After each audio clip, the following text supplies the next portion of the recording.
How many non-negotiables is too many? Love versus lust. Like, this is just like part of it that you get into and it gets toxic. I would low-key argue the opposite. Oh, man. Okay.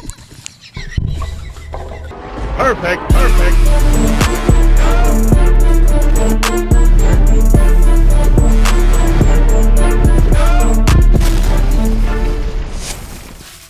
Welcome back, Reality Check. I don't know what that was, but it felt like Dory. That's crazy. We have some spicy topics, though. Love versus lust and how to tell the difference. I feel like this one is pretty easy, though. I can't lie. I feel like love... If you tap into your gut and yeah. not be... I feel like love manifests itself through what you're willing to do for that person. You're imagining, like, I would shoulder this particular responsibility for this person. Especially if we're talking about, I would die for this person. Yeah, you're in love, bro. Yeah, you love that person. And lust is you want the benefits of the individual or what they bring without them, like without actually caring for them. Exactly. Because I feel like lust and love are one of those things where it's a small line, it's a thin line, because it seems like the same thing. Because love has some of the same things that lust does and vice versa. But I feel like the key distinction is, like, for example, you can really enjoy the way somebody looks, and it looks like both lust and love both have that trait. But lust distinctly, I feel like, is like you want what that person brings physically with nothing else. Like, that's all you want. What if it's not necessarily like the look, but it's also it's also like money based. They appreciate the way that they feel validated, or We have a term for those people: gold digger. yeah. She take my money when I'm in need. Yeah, she's a traveling. You know what I'm saying? That's what that is. And indeed. Yeah. Oh, she's a gold digger way out of town. But guess what? She's good to me. Before we get into it, gold digger. But she ain't messing with no broke. I ain't saying she a gold digger, but she ain't messing with no broke. Get down, girl. Go ahead, get down. This other topic, situationships and the fear of commitment, kind of slides right into it. Fear of commitment. Oh, no. You be afraid to commit? That's crazy. I would say.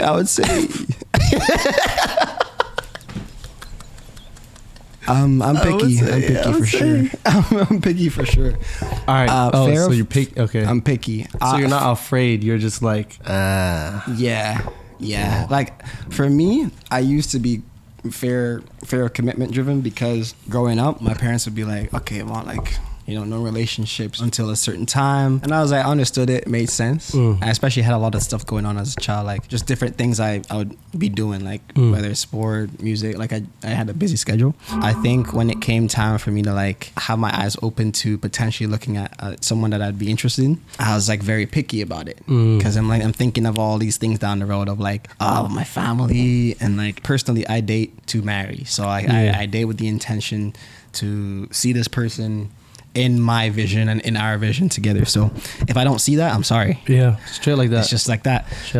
It can come off as a fear of commitment, but it's really like, I think back then I had a fear of commitment, but now it's like I've refined what I need as well as, like, what I desire in someone else, to the point where it's like, if I don't see it, I'm like, I'm good. So let me ask you this. If you're in a relationship because initially you saw potential there, and then you see one or two things that don't line up with the vision that you had, what's your move? Talk about it.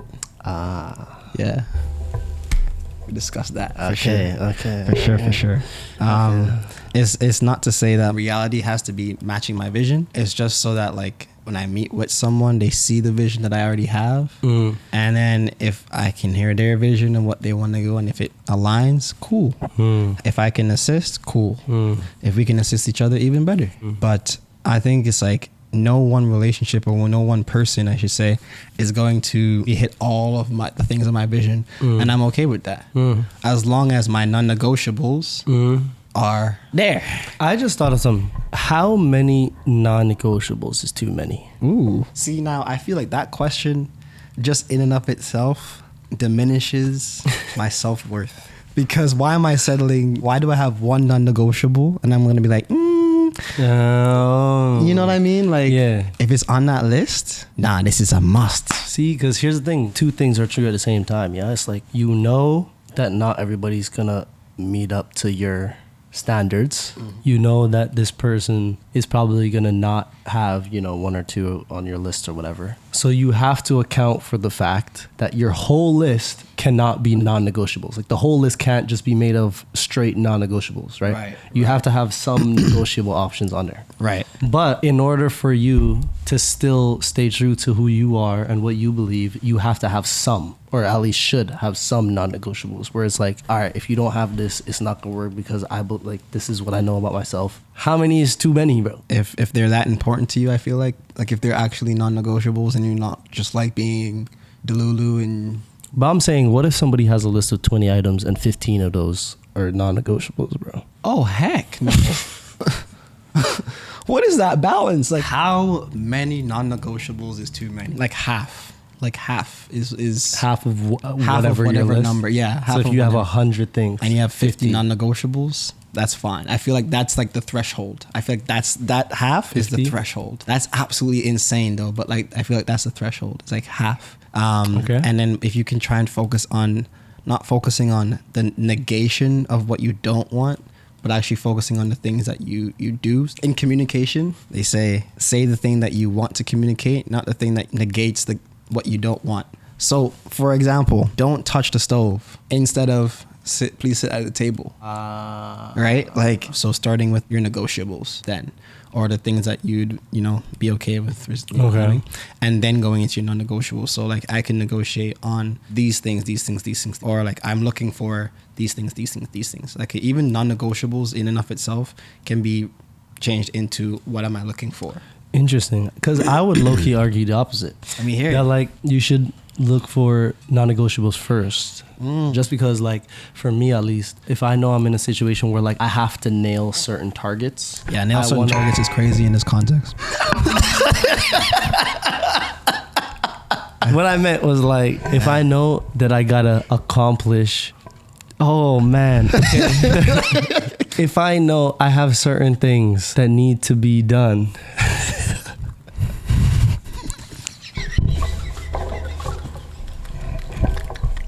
Yeah, for sure.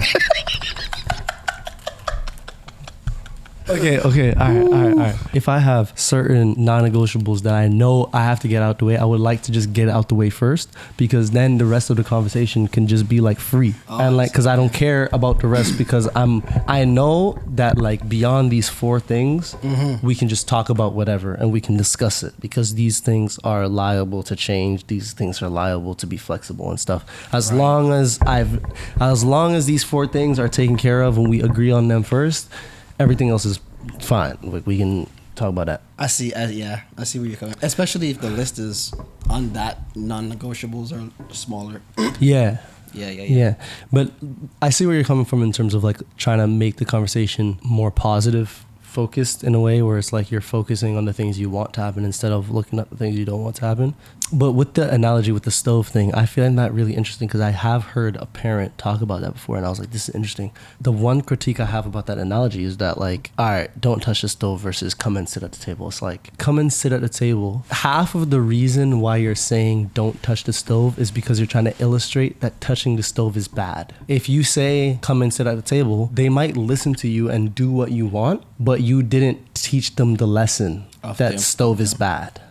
You see what I'm saying? So what you're saying, yeah. Later on, when you're not there to say, come sit at the table, they might go touch the stove because you didn't tell them that before. So I guess a solution for that would be, come sit at the table because I don't want you to get burnt by the stove. By the stove. Like giving a reason, or like following through with why this route versus the route that they were thinking. Don't touch the stove, come sit at the table. Yeah. So you're giving them an avenue of something else to do. Yeah, or it's like, let's say this is a deeper situation, right? Where one of the topics that we're about to talk about is about cheating, like why people do it and can relationships survive it. So it's like, don't cheat. But if it's like something like, I appreciate and it shows me that someone values me, if and the relationship, when they show me that they care for me by being loyal. And the reason is that it will affect the relationship, and I have no tolerance for it. And you laid on these parameters, and that's a conversation you have. And that's a conversation that you can have. Can it survive it? Is a different question altogether, because based on the conversation, and I feel like a lot of people are just like, this is a non-negotiable for me. Some people are okay with it, like some polyamorous relationships are okay with that isn't necessarily cheating in that sense, because the contract but it's not exactly. It's not cheating then. Different. Exactly. But if it's talked about and it's like said, it's like, okay, boom, I would prefer someone loyal because it shows me that you care for me, and I in turn will just pour love into you, and loyalty is very huge to me. I can't stand cheaters, bro. Mm-hmm. I can't stand them, bro. The thing about cheating that always confused me, especially if you're not even married yet, bro. You're just dating this person. Especially if the relationship is not even that long, bro. Mm-hmm. Let's say you're with this person for up to a year or less. It's like, why are you cheating, bro? Leave then, bro. I'm talking about the only situation that I can possibly wrap my mind around why somebody would cheat instead of just breaking up with the person is in a situation where you're like in a deep relationship with like kids and stuff, and you're deeply interwoven with the family and stuff, and then maybe your relationship is not going well, or for whatever reason you end up with another person and you end up cheating or whatever.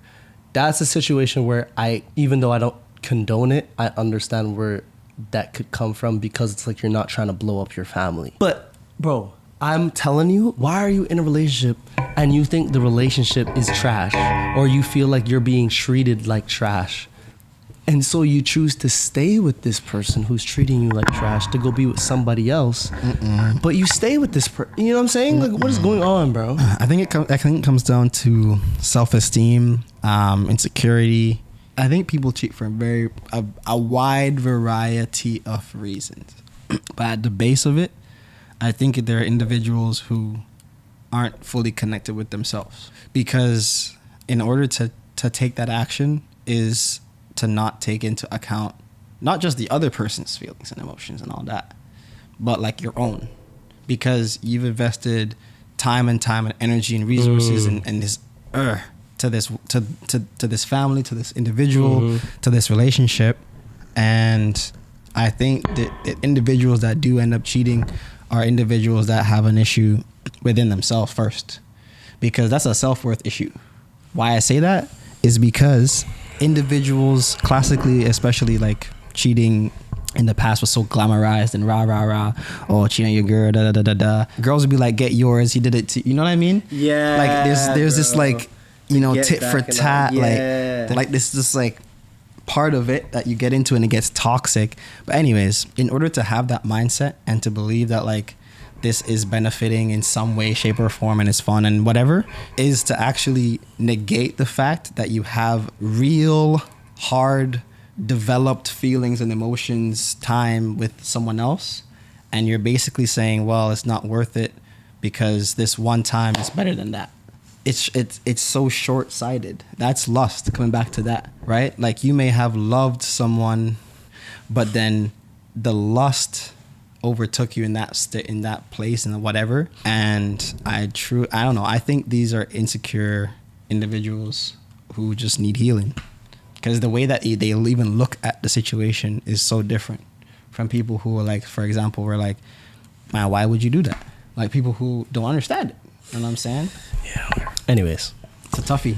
Alright, yeah. It's a toughie for real. And then even going off of that, long distance relationships, and do they really work? Because in essence of like coming off of the cheating topic, right? I don't know. I have personally never done long distance. I have. And you can speak to it way more than I can. I wouldn't wish it on my worst enemy, bro. Sheesh. Bro, what I will say, it's obviously hard, but I kind of think there's a little beauty in it, because if you're able to overcome this, you're good for life, bro. And you have to have a certain type of character. You have to have a certain level of integrity. But beyond that, because I feel like that's everybody says that, the actual tangible things that you have to have, communication has to be A1, bro. A1, bro. Your self-awareness, like both parties, A1, bro. Like you have to be so emotionally in tune. This is one of the last pause that this guy's gonna be physically here. Yeah. For a minute, bro. It's crazy. Yeah. It's crazy. Can't even go too deep into that, but anyways.